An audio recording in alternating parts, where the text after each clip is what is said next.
For us in the States, we tend to think of anime like cartoons, but in Asia, it's seen as a classic art form.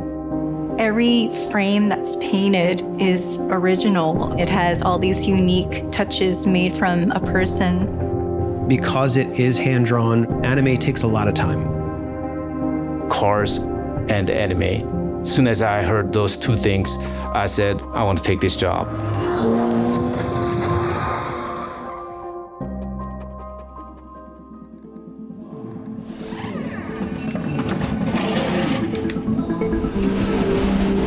Gazoo Racing came out of racing cars built by racing enthusiasts for racing enthusiasts. Gazoo is slang for garage.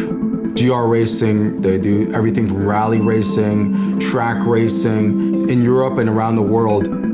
There has been a cult following of Japanese domestic motor cars and street racing and track racing and rally racing. The GR cars specifically are designed to drift. This rabid following that GR has earned is because of its pedigree. One's connection to humanity and to technology is explored all the time in anime.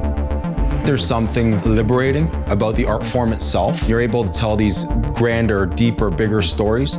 When we devised Grip, we really wanted to explore themes of humanity, people's relationship to technology. That plays out very easily in the visceral feeling you get when you drive a car. My first worry is, how am I gonna pull this off? Cars are just so hard to draw by hand, coming from all different angles. So using cars in 3D was pretty much necessary. But the characters has to be done by hand. To me, when the characters are drawn in 2D, the inconsistency within the animations make the animations feel alive. We got data from Toyota on the vehicles. We understood all the dynamics of how the car would rock and move and drift. Then we play everything out within the computer-generated world. We started painting out these backgrounds by hand. Keeping that hand-drawn tradition is pretty important for the skies as well. Something about human touch on those backgrounds, it's kind of hard to describe in words. And then from there, we started putting extra hand painting on the cars, like flares coming from the headlamps. I wanted to push the limits of what we could do in animation with super dynamic cinematography, the use of lenses, and then we have no physical limits of where the camera can and can't go. That we hadn't really seen done before. When we built the city, we wanted soul, depth.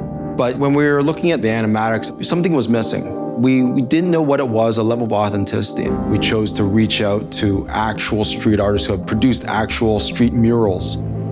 Public art brings life and character to a city. It tells the city's story. Anime has been my stepping stone into art and inspired me to pursue it as a career.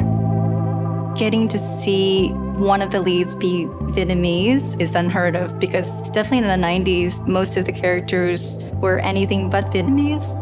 Anime is a global thing, so our characters are coming from all over. That was very important. 人間のなんか融合っていうか、そういうものをよく描いたりもするんですけど、なんか自分の何かこう足りないものをテクノロジーで補うっていう意味で、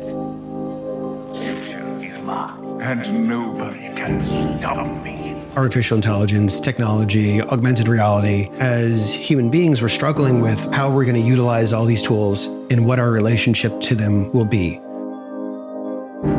I think the biggest issue right now is the ethics. AI models are trained off of artists that didn't consent to their work being used. There has to be something done about that. As a little kid, I grew up watching lots of Japanese animation. Our show, a lot of it came from my nostalgic memory. I'm pretty sure there will be certain areas where the human creativeness still overtakes that AI.